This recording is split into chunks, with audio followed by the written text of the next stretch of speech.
ಸ್ನೇಹಿತರೆ ನಮಸ್ಕಾರ. ಉತ್ತರ ಕರ್ನಾಟಕ ಇದೊಂದು ಅತ್ಯಂತ ಹಿಂದುಳಿದ ಪ್ರದೇಶ.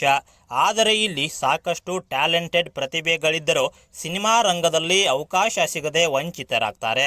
ಹೌದು, ಕನ್ನಡ ಚಿತ್ರರಂಗದಲ್ಲಿ ಇವತ್ತು ಉತ್ತರ ಕರ್ನಾಟಕದ ನಟರು ಎಷ್ಟು ಜನ ಇದ್ದಾರೆ ಅಂತ ನೋಡಿದಾಗ ನಮಗೆ ಬೆರಳೆಣಿಕೆಯಷ್ಟು ಸಿಗುವುದಿಲ್ಲ. ಆದರೆ ಕೆಲವೊಂದಿಷ್ಟು ಕಲಾವಿದರು ಸವಾಲಿಗೆ ಸವಾಲು ಹಾಕಿ ಕನ್ನಡ ಚಿತ್ರರಂಗಕ್ಕೆ ಎಂಟ್ರಿ ಕೊಟ್ಟು ಯಶಸ್ವಿಯಾಗಿದ್ದಾರೆ. ಹಾಗಾದರೆ ಉತ್ತರ ಕರ್ನಾಟಕದ ಯಾವ ಯಾವ ನಟರು ಸಿನಿಮಾ ರಂಗದಲ್ಲಿ ಗುರುತಿಸಿಕೊಂಡಿದ್ದಾರೆ ಅಂತ ನೋಡೋಣ ಬನ್ನಿ. ನಟ ಚರಣ್ ರಾಜ್. ಕನ್ನಡ ಸಿನಿಮಾ ರಂಗದ ಹಿರಿಯ ಕಲಾವಿದರಾಗಿರುವ ನಟ ಚರಣ್ ರಾಜ್ರವರು 1958ರಲ್ಲಿ ಬೆಳಗಾವಿ ಜಿಲ್ಲೆಯಲ್ಲಿ ಜನಿಸಿದರು. ಉನ್ನತ ಶಿಕ್ಷಣಕ್ಕಾಗಿ ಬೆಂಗಳೂರಿಗೆ ಬಂದ ಇವರು ಚಿಕ್ಕ ವಯಸ್ಸಿನಿಂದಲೇ ಸಿನಿಮಾದಲ್ಲಿ ನಟಿಸುವ ಆಸೆಯನ್ನು ಹೊಂದಿದ್ರು. ಅದರಂತೆ ಇವರಿಗೆ ಮೊದಲ ಬಾರಿಗೆ ತಮಿಳು ಚಿತ್ರರಂಗದಲ್ಲಿ ನಟಿಸುವ ಅವಕಾಶ ದೊರಕಿತು.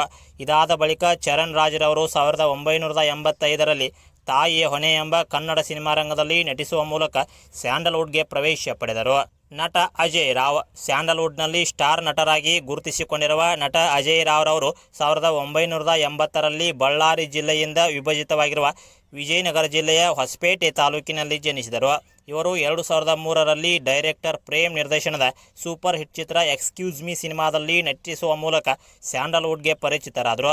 ಇದಾದ ನಂತರ ಇವರು ತಾಜ್ ಮಹಲ್, ಕೃಷ್ಣನ್ ಲವ್ ಸ್ಟೋರಿ, ಕೃಷ್ಣಲೀಲಾ ಹೀಗೆ ಮುಂತಾದ ಹಿಟ್ ಚಿತ್ರಗಳಲ್ಲಿ ನಟಿಸಿ ಎನಿಸಿಕೊಂಡಿದ್ದಾರೆ. ನಟ ನವೀನ್ ಶಂಕರ್. ಸ್ನೇಹಿತರೆ, ನವೀನ್ ಶಂಕರ್ ಅವರು 1988ರಲ್ಲಿ ಬಾಗಲಕೋಟೆ ಜಿಲ್ಲೆಯ ಇಳಕಲ್ ತಾಲೂಕಿನಲ್ಲಿ ಜನಿಸಿದರು. ಇಂಜಿನಿಯರಿಂಗ್ ಪದವಿಯನ್ನು ಓದುತ್ತಿದ್ದಂತಹ ಇವರು ಅದನ್ನು ಅರ್ಧಕ್ಕೆ ನಿಲ್ಲಿಸಿ ಸ್ಥಳೀಯ ಸುದ್ದಿ ವರದಿಗಾರರಾಗಿ ತಮ್ಮ ವೃತ್ತಿ ಜೀವನವನ್ನು ಆರಂಭಿಸಿದರು.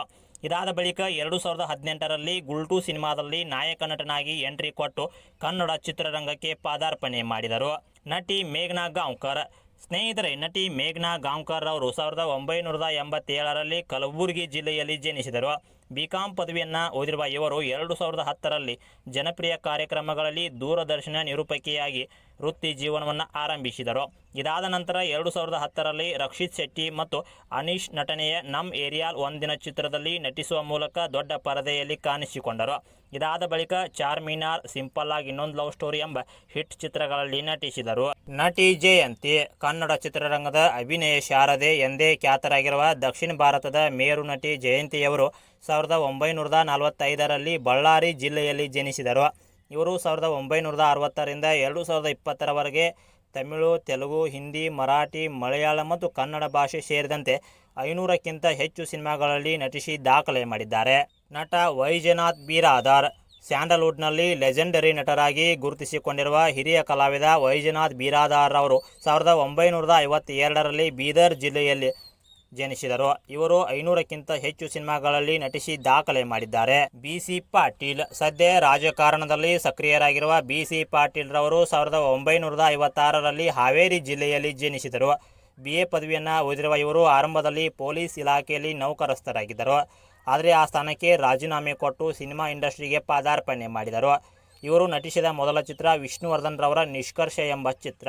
ಇದಾದ ನಂತರ ಬಿ.ಸಿ. ಪಾಟೀಲ್ ರವರು ಪ್ರೇಮಾಚಾರಿ, ಕೌರವ, ಶಿವಪ್ಪ ನಾಯಿಕ ಎಂಬ ಮುಂತಾದ ಹಿಟ್ ಚಿತ್ರಗಳಲ್ಲಿ ನಟಿಸಿ ಎನಿಸಿಕೊಂಡರು. ಸದ್ಯ ಈಗ ಇವರು ರಾಜಕಾರಣದಲ್ಲಿ ತೊಡಗಿದ್ದಾರೆ. ನಟ ಎಂ. ಶ್ರೀಕಾಂತ್. ತೆಲುಗು ಚಿತ್ರರಂಗದಲ್ಲಿ ನಾಯಕ ನಟನಾಗಿ ಗುರುತಿಸಿಕೊಂಡಿರುವ ಎಂ. ಶ್ರೀಕಾಂತ್ ರವರು ಕೊಪ್ಪಳ ಜಿಲ್ಲೆಯ ಗಂಗಾವತಿ ತಾಲೂಕಿನಲ್ಲಿ ಜನಿಸಿದರು.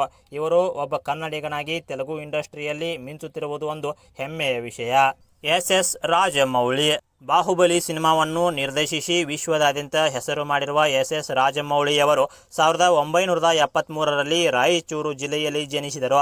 ಇವರು ಒಬ್ಬ ಕನ್ನಡಿಗನಾಗಿ ದೇಶಾದ್ಯಂತ ಹೆಸರು ಮಾಡಿರುವುದು ಹೆಮ್ಮೆಯ ಸಂಗತಿ. ಸಂಜು ಬಸಯ್ಯ. ಜಿ ಕನ್ನಡ ವಾಹಿನಿಯಲ್ಲಿ ಪ್ರಸಾರವಾಗುತ್ತಿದ್ದಂತಹ ಕಾಮಿಡಿ ಕಿಲಾಡಿಗಳು ಕಾರ್ಯಕ್ರಮದಿಂದ ಪ್ರಖ್ಯಾತಿ ಪಡೆದಿರುವ ಇವರು ದರ್ಶನ್ ರವರ ಯಜಮಾನ ಚಿತ್ರದಲ್ಲಿ ನಟಿಸುವ ಮೂಲಕ ಸ್ಯಾಂಡಲ್ವುಡ್ಗೆ ಪ್ರವೇಶ ಪಡೆದರು. ಇವರು ಬೆಳಗಾವಿ ಜಿಲ್ಲೆಯ ಬೈಲಹೊಂಗಲ್ ತಾಲೂಕಿನವರು. ಮಲ್ಲು ಜಮಖಂಡಿ.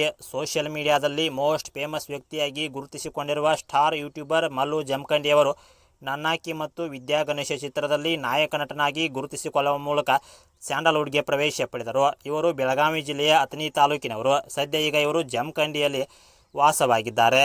ಸ್ನೇಹಿತರೆ, ಇದಿಷ್ಟು ನನಗೆ ಗೊತ್ತಿರುವ ಒಂದು ಇಂಟ್ರೆಸ್ಟಿಂಗ್ ಮಾಹಿತಿಯಾಗಿದೆ. ಈ ಒಂದು ವಿಡಿಯೋದಲ್ಲಿ ಇನ್ನೂ ಯಾರನ್ನಾದರೂ ಬಿಟ್ಟಿದ್ದರೆ ಕಮೆಂಟ್ ಮಾಡಿ ಮತ್ತು ಉತ್ತರ ಕರ್ನಾಟಕದ ಬಗ್ಗೆ ನಿಮ್ಮ ಅನಿಸಿಕೆ ಏನು ಅಂತ ಕೂಡ ತಿಳಿಸಿ. ಧನ್ಯವಾದಗಳು.